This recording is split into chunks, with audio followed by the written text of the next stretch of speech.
من الشیطان الرجیم بسم اللہ الرحمن الرحیم۔ دوستو، بزرگوں، عزیزو، السلام علیکم ورحمۃ اللہ وبرکاتہ۔ اللہ رب العزت قادر کریم غفور رحیم ہے اور رب العالمین ہیں۔ نبی صلی اللہ علیہ وسلم اللہ کے بندے اور اللہ کے رسول ہیں اور رحمت للعالمین ہیں۔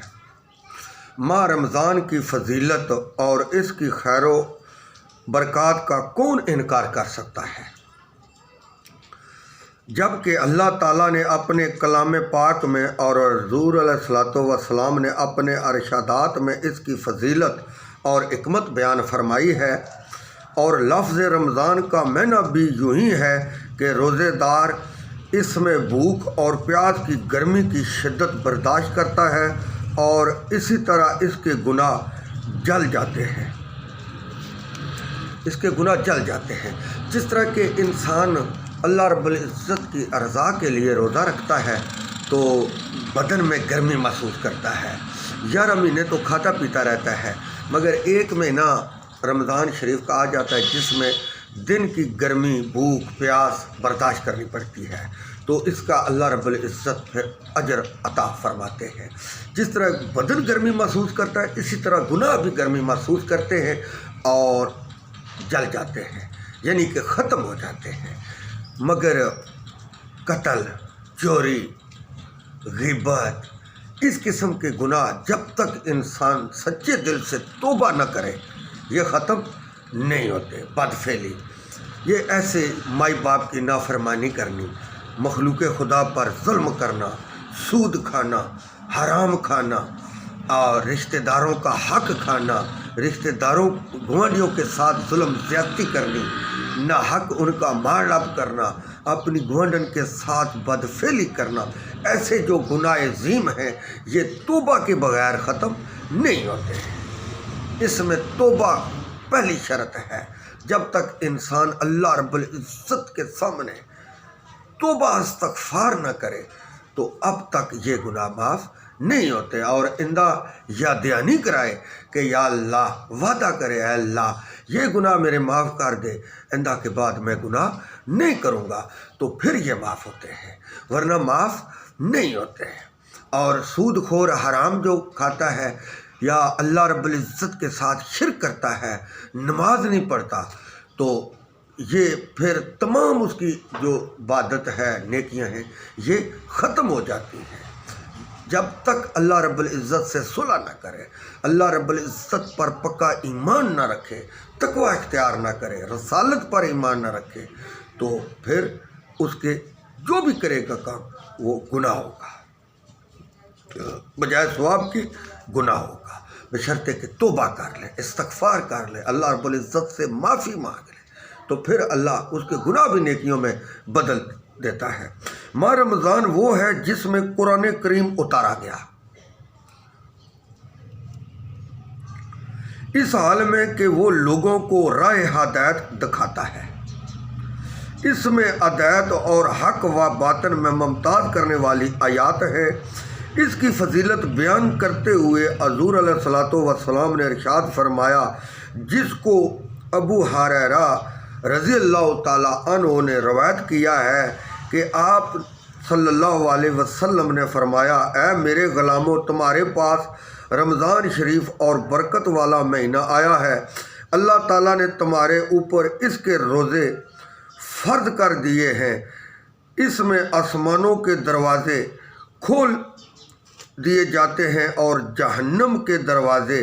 بند کر دیے جاتے ہیں، اور اس میں سرکش شیطانوں کو جگڑ دیا جاتا ہے، اور اس میں اللہ کی طرف سے ایک رات عطا کی گئی ہے جس کی عبادت 1000 ماہ کی عبادت سے بہتر ہے۔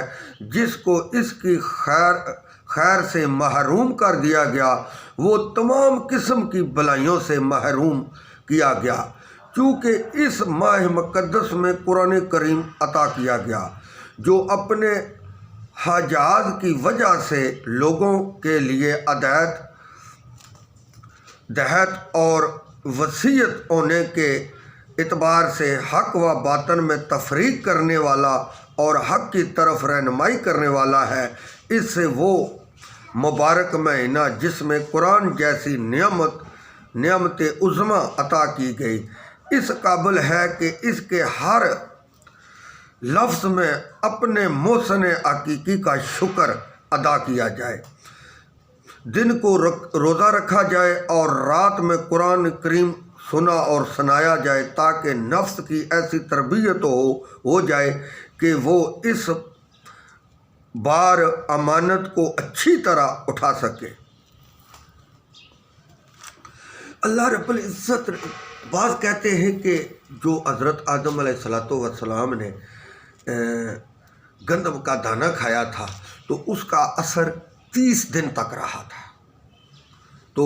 حضرت آدم علیہ السلام پر یہ روزے فرض کر دیے گئے تھے کہ آپ یہ 30 روزے رکھیں، تو پھر یہ مڈ قدیم سے ہی روزہ چلا آ رہا ہے، ہر دور میں ہر پیغمبر نبی رسول کے دور میں یہ روزہ چلتا آ رہا ہے، زکوٰۃ بھی چلتی آ رہی ہے، عشر فطرانہ صدقہ زکوٰۃ یہ شروع سے ہی یہ اللہ رب العزت نے ہر قوم پر، ہر نبی پر، ہر رسول پر، ہر پیغمبر پر یہ فرض کر دیا ہے۔ تو آسمانی 4 کتابیں ہیں اور صحیفے بھی ہیں جو حضرت ابراہیم علیہ السلام پر نازل ہوئے تھے، ان تمام میں روزے کا ذکر ہے، ماہ رمضان کا ذکر ہے، مگر ان کی رکھنے کی ترتیب جو ہے یہ الگ تھی، ہماری الگ تھی۔ تو یہ اللہ رب العزت نے بات تو کہتے ہیں کہ 24 گھنٹے کا روزہ ہوتا تھا، تو ہمارا جو ہے 12 گھنٹے کا ہوتا ہے اور اس کو ہم بخوبی نبھا سکتے ہیں۔ وہ بھی لوگ تھے جو 24 گھنٹے روزہ رکھتے تھے، ابھی بھی جو ہمارے بھائی ہیں عیسائی مذہب وہ ابھی بھی 24 گھنٹے کا روزہ رکھتے ہیں۔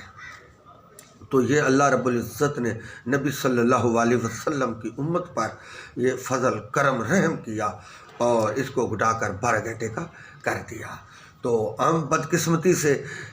اس ماہ رمضان کے روزے بھی نہیں رکھ پاتے، اور سب کا تو میں نہیں کہتا، مگر اکثر جو ہے ہم مسلمان ایک دوسرے کے سامنے کھاتے پیتے ہیں، اور جو غیر مذہب ہیں ان کے بھی سامنے کھاتے پیتے ہیں، تو اس سے پرہیز کرنا چاہیے اور بچنا چاہیے۔ اللہ رب العزت تمام مسلمان مرد عورت بچوں پر رحم فرمائے، اور جو میں نے حق بات کی اس پر مجھے اور آپ کو اللہ رب العزت عمل کرنے کی توفیق عطا فرمائے اور روزے رکھنے کی توفیق عطا فرمائے، اور وہی شخص اچھا ہے جو نبی صلی اللہ علیہ وسلم کی سنت کے مطابق زندگی گزار کر اس دنیا فانی سے چلا جاتا ہے۔ وآخر دعوانا ان الحمد للہ رب العالمین۔